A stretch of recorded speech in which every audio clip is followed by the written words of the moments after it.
All right, good morning or good afternoon, whatever the case may be, and welcome from the U.S. Fish and Wildlife Service's National Conservation Training Center here in Shepherdstown, West Virginia.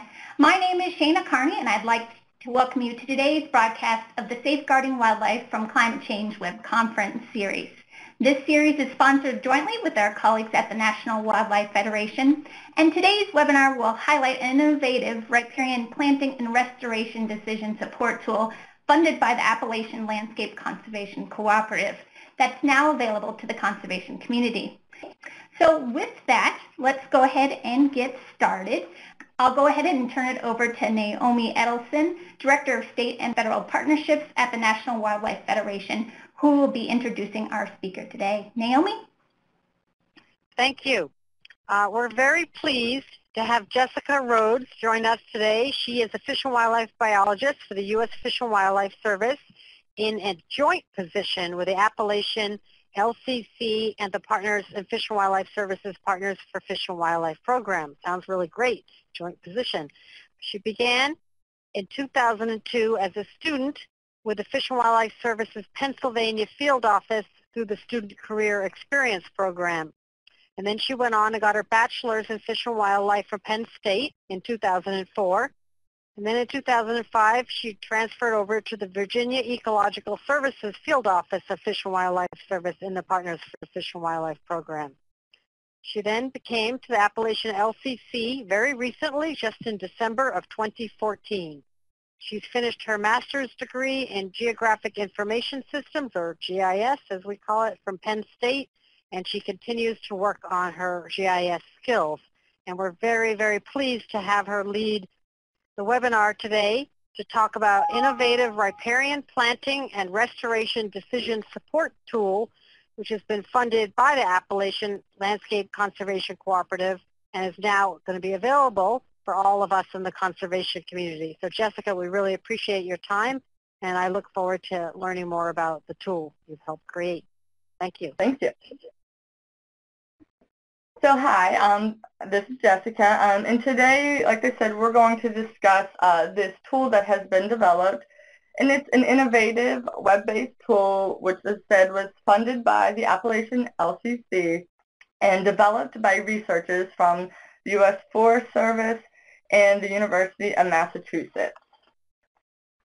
So this is a brief overview of what we're going to talk about today. So first, I'm going to talk about why we want to anticipate climate change and what are the potential effects for some of our species. And then I'm going to give you guys a brief overview of the background information used to create the tool and a recognition of the developmental and the investigative teams, and an overview of the tool and the parameters used. And then I'm going to go through a brief tutorial on actually executing the tool and give examples of how managers can incorporate the tool to strategically plan conservation actions.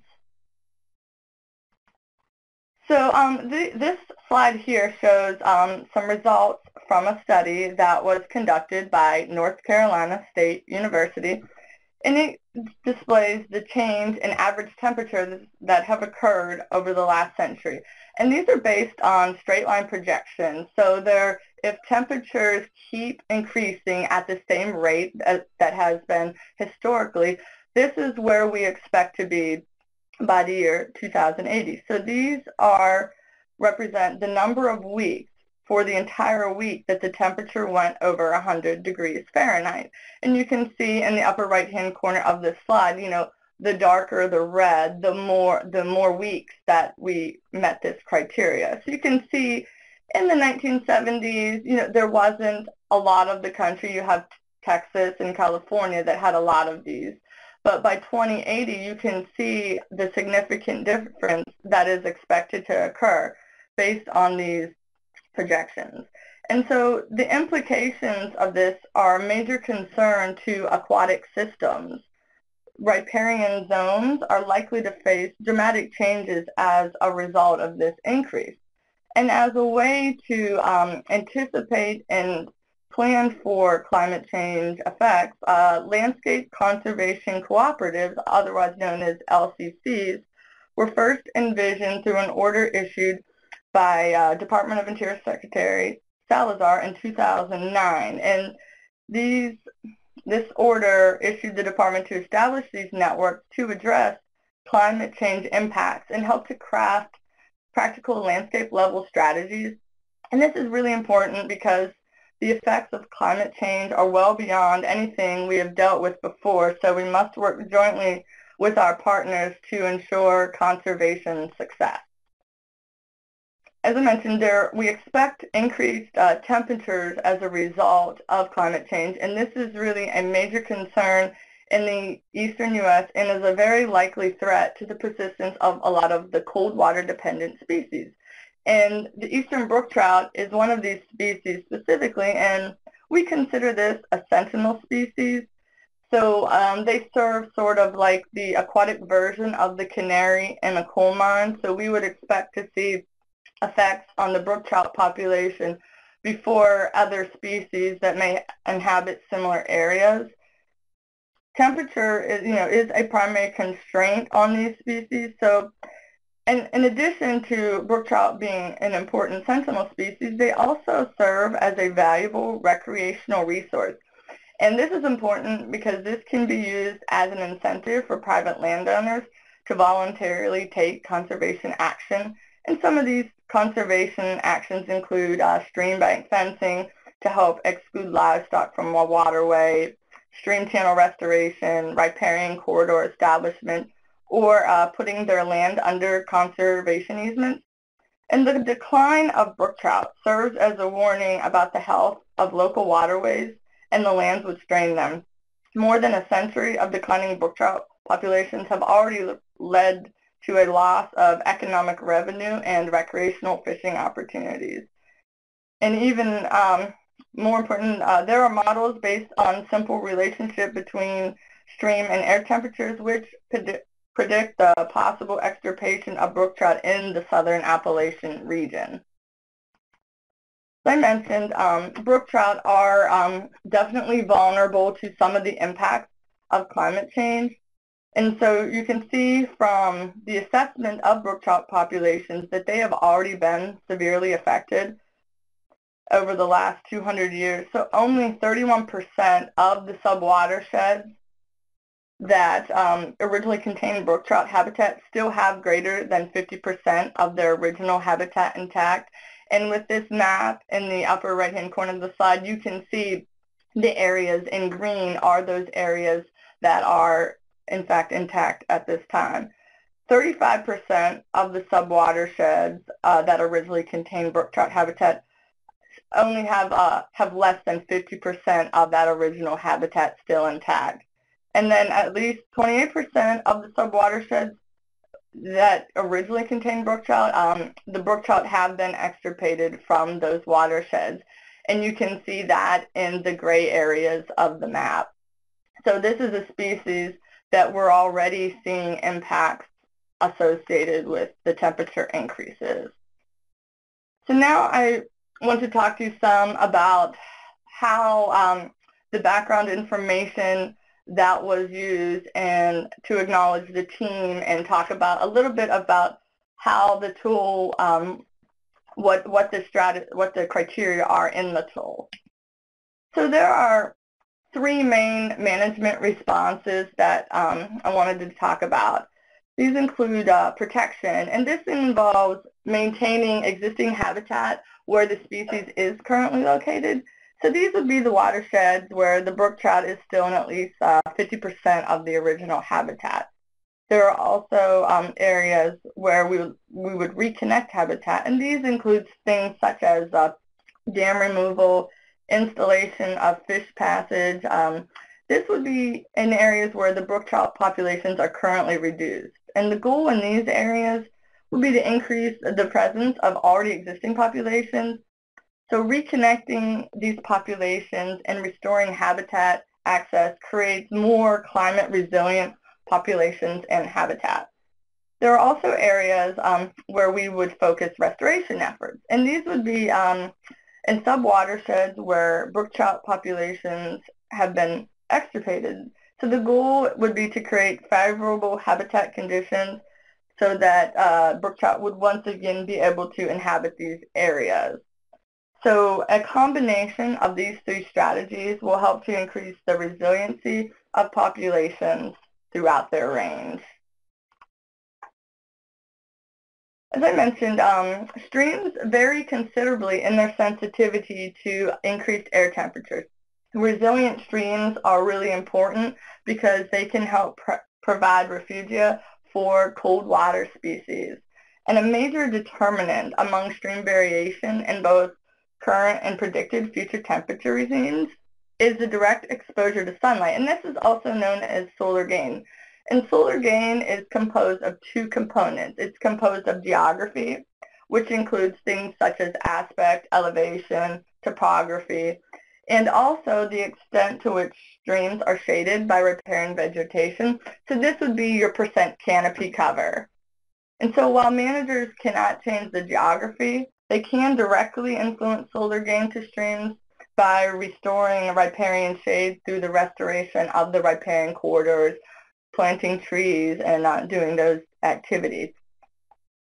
So areas with high potential solar gain and a low percentage of canopy cover would be high priority areas for tree plantings, and this would help to reduce stream temperatures in an effective manner.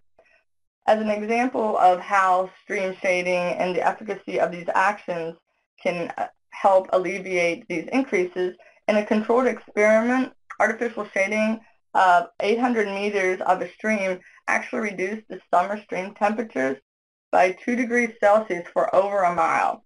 So this effect is predicted to mitigate up to the equivalent of a 4-degree Celsius increase in air temperatures.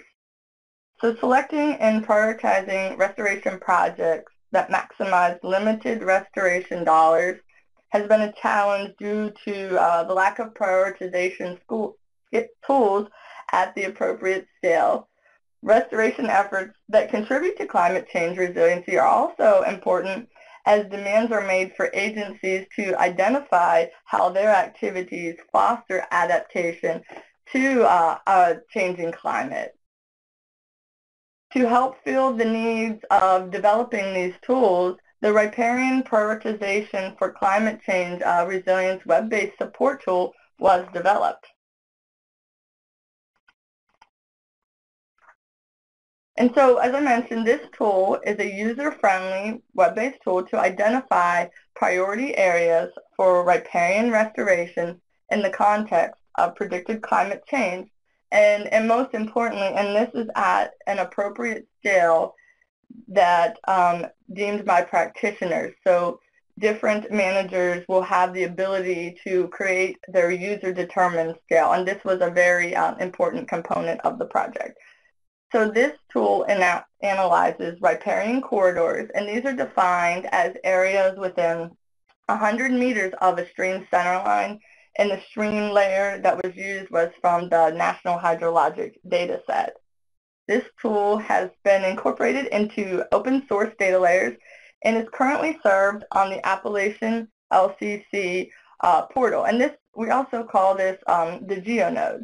These tools are freely available and open to the public. And there are also additional data layers available on the GeoNode platform, which users can combine with the export from the Riparian tool to further refine the analysis. And this tool was funded by the Appalachian LCC, and the primary tool developer for this tool was Dr. Jason Coombs, and he's with the U.S. Forest Service. And also the primary investigators for this tool were Dr. Mark Huddy with USGS and Dr. Keith Nislow with the U.S. Forest Service. Within the tool, there are a total of 4 metrics. 2 of them are required essential metrics, and then there are 2 optional metrics which the users can specify. The required metrics are the percent canopy cover and the solar gain percentile. The additional metrics that users can choose to include are elevation and the percent impervious surface. So the first one I'm going to talk about is canopy cover. So this is important because it can help reduce the amount of energy absorbed by the sun, thereby buffering stream temperatures that are associated and can be in conjunction with air temperature increases. And this is the variable of solar gain that can be altered by managers.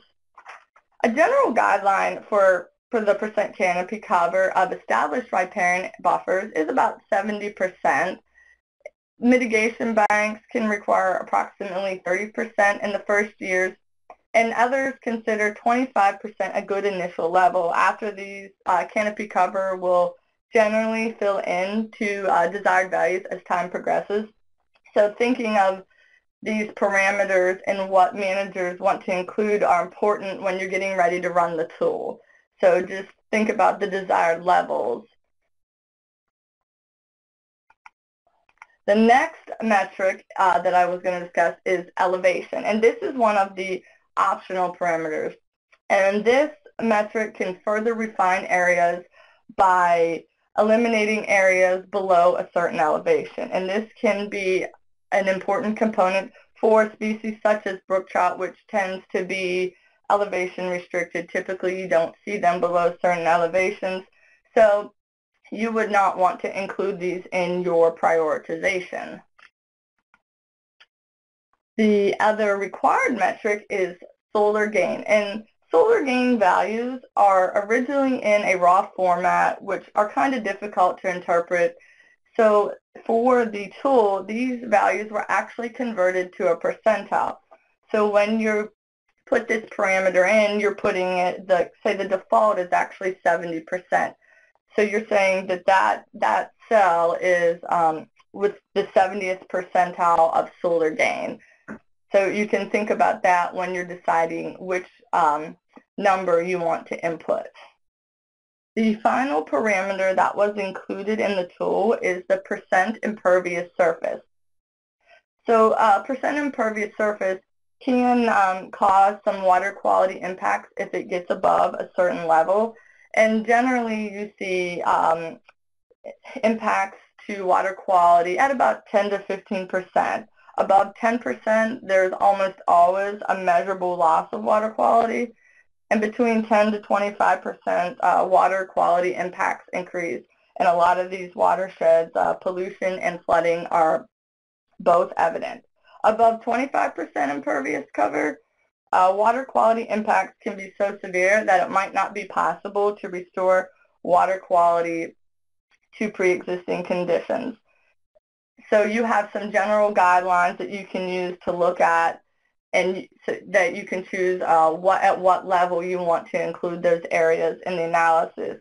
In addition to these general guidelines, you may also have a particular species which is even more sensitive. So for instance, a survey of Maryland streams found that brook trout, which is a species which is very sensitive to water temperature and water quality, were not present in any streams where the watershed was greater than 2% impervious cover. So that's the overview of how the tool was developed and what's generally included in the tool. Now I want to walk you through a brief tutorial on how to actually use the tool. I want to mention that the supporting materials and training are available at the link provided at the bottom of your slide. There's a report and there's step-by-step instructions on how to specifically use the tool. And also, this presentation is being recorded and will be available for later viewing if you want to refresh on what was presented here.